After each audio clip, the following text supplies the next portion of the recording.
witnessing by the stories that we share, the activities that we do, and the witness of life that could be seen, hopefully could be seen in the things that we would like to share on the internet.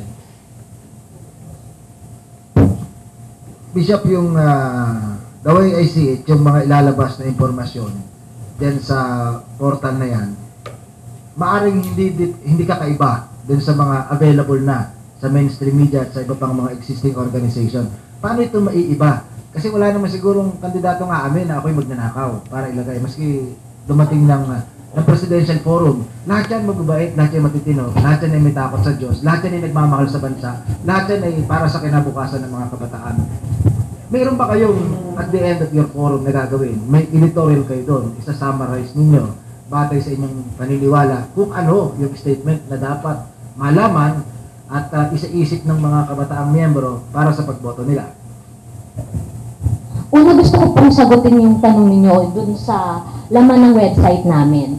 Unang-una, ang laman ng website ay hindi lang para sa eleksyon. As we said nga, hindi namin to binuo dahil sa eleksyon. Dahil election is just a short-term thing that we will address to. But yung website po namin is like a collective website of all the information of all the youth groups na miyembro namin.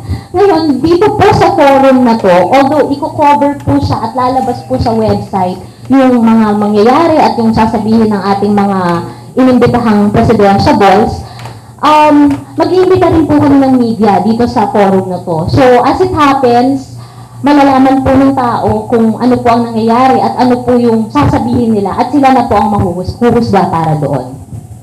Hindi po niyo i-guide para sa kanilang judgment, hindi niya sila i-guide? I-guide po, as we said, yung guidance po nandoon po, naka-ano naman po kami, naka-anchor po kami sa basic tenets and teachings ng Catholic Church, of course. Although independent and autonomous kami when it comes to giving our statements sa CBCP. Kumbaga, hindi kami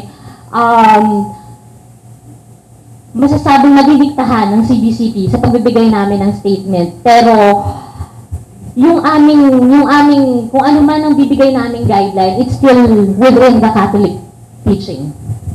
So answerable lang kayo kay Bishop, Si Bishop po at si Monsignor Pepe ang aming advisor sa Youth Pinoy. Pero hindi rin kayo pwede diktahan nila. Hindi naman yata nagdidikta. Hindi po naman ang wisdom. Hindi naman po nagdidikta ang aming mga advisors eh. Usually nandyan lang po yan. Tumutulong sa amin pag nagtatanong kami. Isa siguro sa mga yung binagbigyan din ni Aileen is batang-bata pa itong website na ito. And there are many potentials that birthing, growing page. We love to be part of this. So we hope, we just pray that it will be what we hope to be. Yes, on the political aspects of the life of our young people, at the same time, in the other aspects, like particularly I'm very much concerned with those young people who are looking for meaning, going through difficulties, and there is no one to share with them.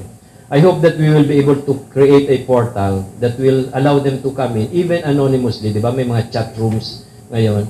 Sana hindi pa namin ito tunay na mapagtutukan ng pansin kasi nga binubuo pa namin yung buong mukha ng website na ito, ng portal na ito. Pero yun, isa yun sa deep awareness ko. Personally, I hope that we can reach out to these young people who are going through difficulties and help them somehow find God.